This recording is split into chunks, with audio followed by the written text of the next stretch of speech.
नमस्ते। अभी बारिश की शुरुआत हो रही है, यानी कि वर्षा ऋतु की शुरुआत हो रही है। वर्षा ऋतु की शुरुआत नक्षत्र के परिभ्रमण के आधारित होती है। ऋतु चक्र यानी कि एक चक्र में जो 6 ऋतु आती है, वो 6 ऋतुओं का जो परिवर्तन होता रहता है 2-2 महीने के अंत में, उसका कारण सूर्य का परिभ्रमण है। सूर्य भी एक प्रकार का परिभ्रमण करता है और सूर्य के 12 स्टॉप होते हैं, जिसको 12 राशि कही जाती है। एक पर सूर्य 1 महीना ठहरता है, दूसरी राशि पर दूसरा महीना, तीसरे राशि पर तीसरा महीना, इसीलिए 12 स्टॉप होते हैं, उसको हम 12 राशि कहते हैं। और सूर्य बीच में थोड़े थोड़े दिन के लिए एक स्टॉप करता है। जैसे हमको दूर जाना हो, बंबई जाना हो, तो बीच में हम अहमदाबाद में थोड़ा स्टॉप करते हैं, उसके बाद एक लंबा स्टॉप बंबई में करते हैं 2 दिन रुकने का, और उसके बाद हम विदेश चले जाते हैं। उसी तरह से सूर्य थोड़े थोड़े दिन में, यानी कि 14-14 दिन में भी एक छोटा सा स्टॉप लेता है। वो स्टॉप जहां लेता है वो एक ताराओं का समूह होता है, उसको नक्षत्र कहते हैं।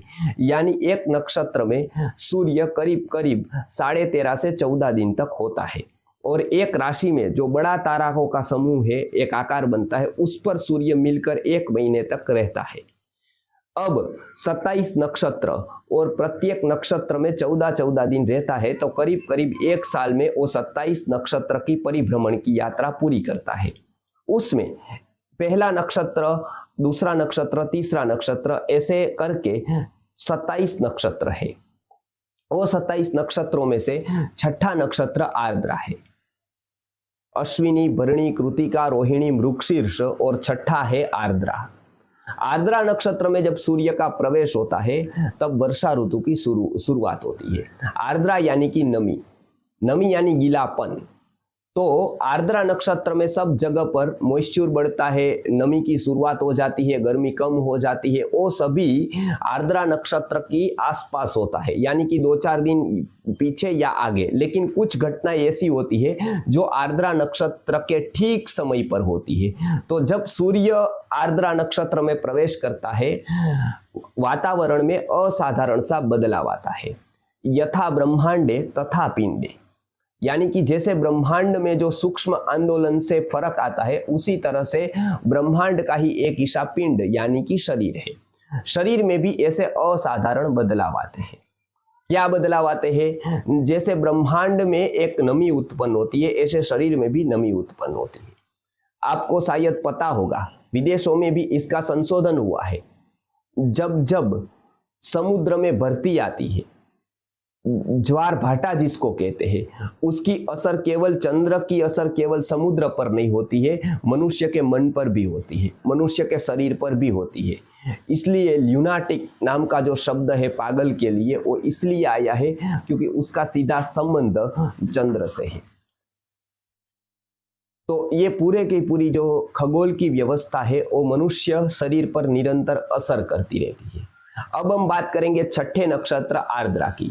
आर्द्रा में जब सूर्य प्रवेश करता है तब वातावरण में तो असाधारण बदलाव आता है, शायद ही वो देखने को मिलता है, क्योंकि ब्रह्मांड की पूरी की जितनी भी खगोलीय घटना है वो अभिव्यक्ति कम की होती है, ज्यादातर कवर्ड होती है। एक अवस्था आने पर हम उसको जान सकते हैं। हमारे शरीर में भी उस तरह से एक नमी बढ़ जाती है।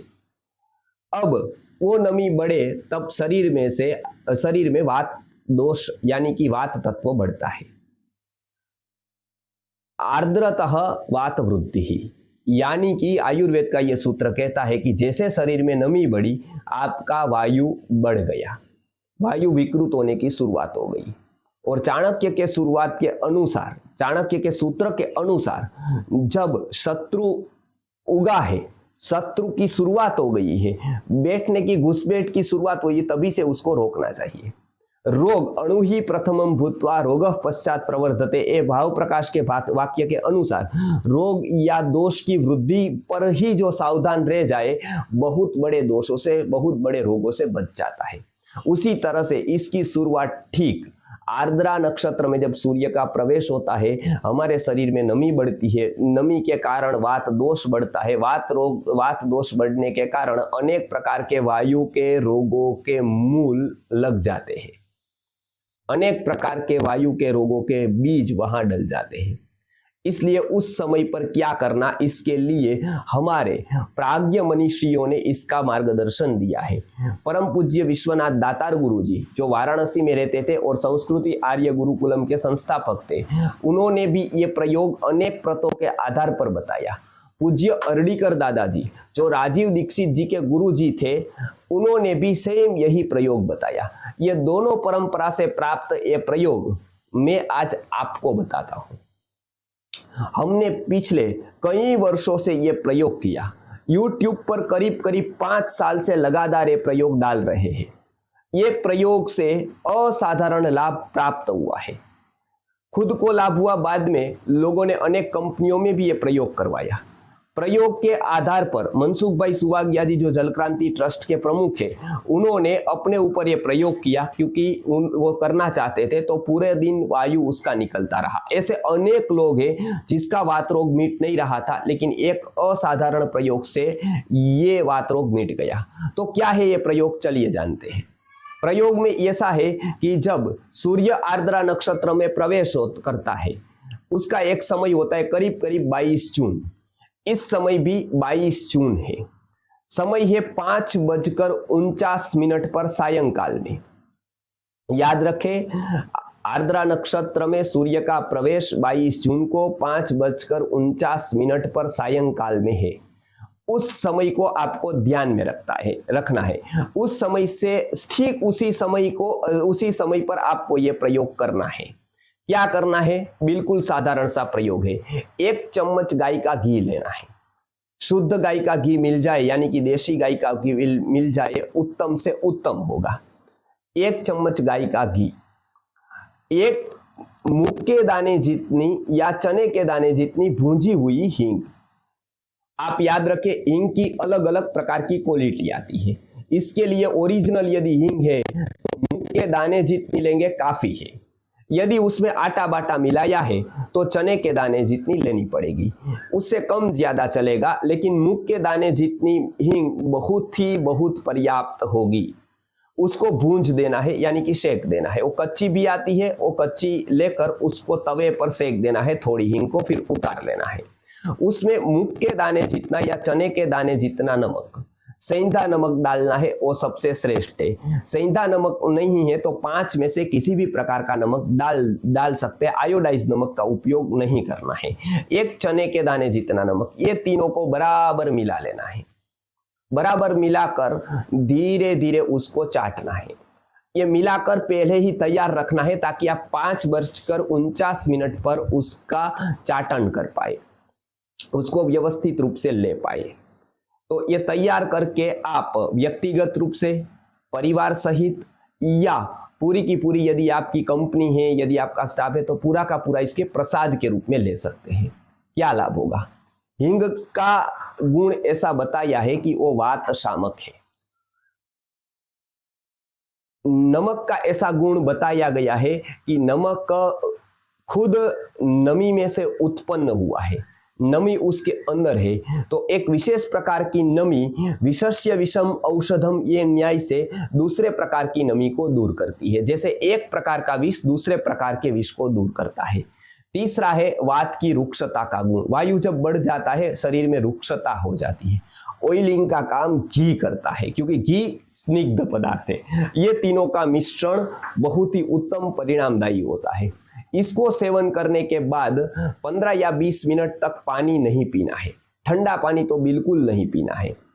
कुछ खाना पीना नहीं है। पहले 15-20 मिनट या बाद के 15-20 मिनट कुछ भी खाना पीना नहीं है, ताकि ये अपना प्रभाव दिखा सके, ये अपनी रीत से यात्रा कर सके। फिर आप फिर घूम सकते हैं। आधे घंटे के बाद थोड़ा गर्म पानी पिएंगे, बहुत लाभ करेगा। नहीं है तो सादा पानी चलेगा, लेकिन 15-20 मिनट से लेकर आधा घंटे तक आपको कुछ भी खाना या पीना नहीं है, तो ये प्रयोग का पूरा लाभ मिलेगा। अब कौन ये प्रयोग नहीं कर सकता है? ऐसे तो सब लोग प्रयोग कर सकते हैं, लेकिन जिसको बहुत अशक्तता है, डायरिया हो गया है, पेट साफ आए तो उसको अशक्ति महसूस होती हो, ऐसे टीबी के पेशेंट, ऐसे कोई डायरिया के पेशेंट, बहुत सारी बीमारियों में जकड़े हुए हैं, ऐसे हॉस्पिटलाइज है, ऐसे पेशेंट और गर्भवती महिलाएं इसका प्रयोग न करें। क्योंकि हो सकता है वायु का अनुलोमन हो तब थोड़ा बहुत मल निकल जाए, और वो मल यदि 1-2 बार निकलेगा तो उसको अशक्तता आती है। इसके लिए या तो न करें या कोई वैद्य के मार्गदर्शन के अनुसार करें।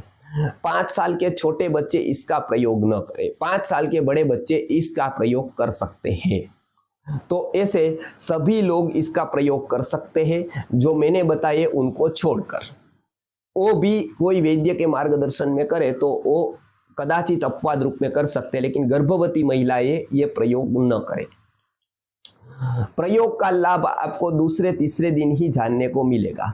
प्रयोग का कोई भी लाभ हुआ आप कमेंट में लिख सकते हैं। संस्कृति आर्य गुरुकुलम की हेल्पलाइन नंबर दी है, उस पर आप फोन करके बता सकते हैं, ताकि हम ज्यादा से ज्यादा लोगों का डेटा ले पाए। किस किस रोगों में आपको लाभ हुआ है वो भी आप उस नंबर पर बता सकते हैं।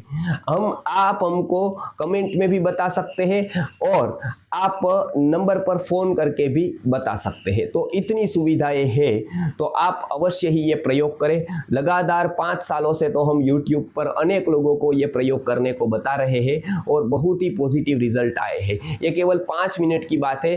पूरा जो चौमासा है, पूरा चातुर्मास है, आपको वात रोगों से रक्षण मिलेगा, क्योंकि वर्षायाम मारुतः कुप्यति, वर्षा ऋतु में वात का प्रकोप होगा। बीज में ही आपने व्यवस्थित रूप से प्रशम कर दिया, वात रोग को मूल को दूर कर दिया, तो आप अनेक प्रकार के रोगों से बचते रहेंगे। कोई प्रकार का रोग आपको वात का हुआ भी है या होगा भी तो वो तुरंत मिट जाएगा। इसके लिए ये प्रयोग बहुत बहुत बहुत लाभदायी है। अनेक लोगों तक इस प्रयोग को पहुंचाए। इस प्रयोग में बहुत लोग शंका करते थे कि ऐसा कैसे होगा, लेकिन जो ब्रह्मांड की असाधारण संरचना को समझता है, ग्रहों की गति प्रविधि को समझता है, उसकी इफेक्ट हमारे पर क्या होती है उसको समझता है, दर्शन शास्त्र का अभ्यास करता है, तो उसको सूक्ष्म आंदोलन शरीर के पता चलते हैं, उस पर असर करने वाले सूक्ष्म द्रव्य पता चलते हैं। तो ये आप ऐसी अश्रद्धा या शंका कुशंका न करें, क्योंकि बताने वाले परम महर्षि है, वो झूठ क्यों बताएंगे। और सामने ही हमको लाभ दिखता है, दूसरा उनको कोई स्वार्थ नहीं है, और तीसरा हमको कुछ उसको देना नहीं है। तो इसके लिए ये प्रयोग आप अवश्य करें, अनेक लोगों तक ये प्रयोग पहुंचाए। ये प्रयोग की प्रामाणिकता संस्कृति आर्य गुरुकुलम ने सिद्ध की है, तो ये प्रयोग आप जन जन तक पहुंचाए। इतना करने से हम अवश्य ही स्वास्थ्य की एक बड़ी सेवा कर सकते हैं। नमस्कार, जय धन्वंतरी।